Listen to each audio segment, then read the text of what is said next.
Dear viewers, welcome back to another new lesson. Today I am going to teach you some more amazing sentences used in our daily life situations. So let's get started. This is going on for years. Go on মানে হচ্ছে চলা. This is going on for years. For years মানে হচ্ছে বছরের পর বছর. For months মাসের পর মাস. For days দিনের পর দিন. For minutes মিনিটের পর মিনিট. তাহলে this is going on for years, এটা বছরের পর বছর চলছে। টেক কেয়ার আমরা জানি সবাই, টেক কেয়ার অফ মানে হচ্ছে যত্ন নেওয়া, আর টেক গুড কেয়ার মানে হচ্ছে ভালো করে যত্ন নেওয়া। Take good care of your health, স্বাস্থ্যের ভালো করে যত্ন নিও।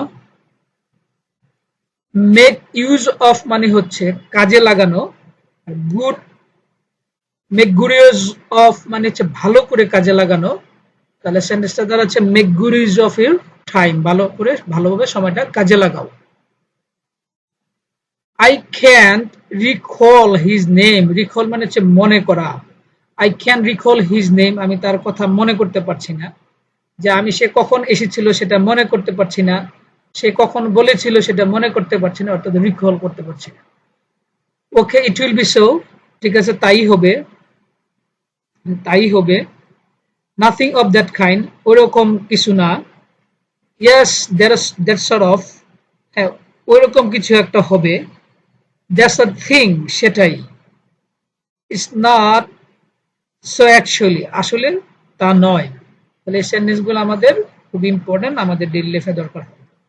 It's not proper to talk this way, এভাবে কথা বলা ঠিক নয়। আম হিউজ ফ্যান অফ হিম, আমি তার ফ্যান অফ মানে হচ্ছে ভক্ত, আর হিউজ মানে হচ্ছে প্রচন্ড। তাহলে আম হিউজ ফ্যান অফ হিম, আমি তার খুবই ভক্ত বা প্রচন্ড ভক্ত। হি মে নো লঙ্গার কাম, সে মনে হয় আর আসবে না। এখানে যদি বলে হি মে নো লঙ্গার লিভ, সে মনে হয় আর বাঁচবে না। He may no longer call me, সে মনে হয় আমাকে আর কল দিবে না। Too and two, he speaks too fast for me to understand, সে এত দ্রুত কথা বলে যে আমি তার কথা ভালোভাবে বুঝি না। I understand him perfectly, আমি তার কথা ভালোভাবে বুঝি। তাহলে দুইটা সেন্টেন্স কাছাকাছি। We'll decide our next course of action. Next course of action মানে পরবর্তীতে আমরা কি করব, পরবর্তী করণীয় কি। তাহলে আমরা আমাদের পরবর্তী করণীয় কি সেটা আমরা ঠিক করব। The procession হচ্ছে মিছিল। Cause delay our program. Cause delay মানে হচ্ছে দেরি করানো। Cause suffering মানে হচ্ছে ভোগানো। তাহলে the procession caused delayed our program. মিছিল আমাদের প্রোগ্রাম দেরি করিয়েছিল। It's my firm belief, এটা আমার দৃঢ় বিশ্বাস, যে আমি A প্লাস পাবো বা ইংলিশে কথা বলতে পারবো।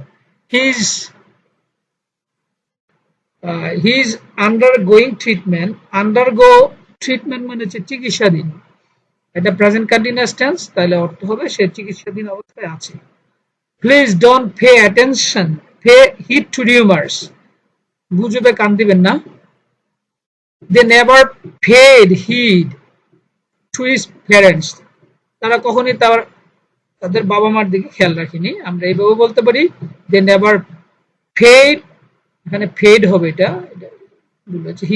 They never paid attention to his parents. He didn't look after his parents, say look after মানে হচ্ছে দেখে রাখা বা কোনো দেখা, তার বাবা মাকে দেখেনি। The driver didn't pay heed to the passengers at all মানে হচ্ছে একেবারেই। তাহলে ড্রাইভার একেবারেই যাত্রীদের কথা শুনে নাই, কর্ণপাত করে নাই, কোনো পাত্তা দেয় নাই। We won't allow him to do it, আমরা তাকে এটা করতে দেব না।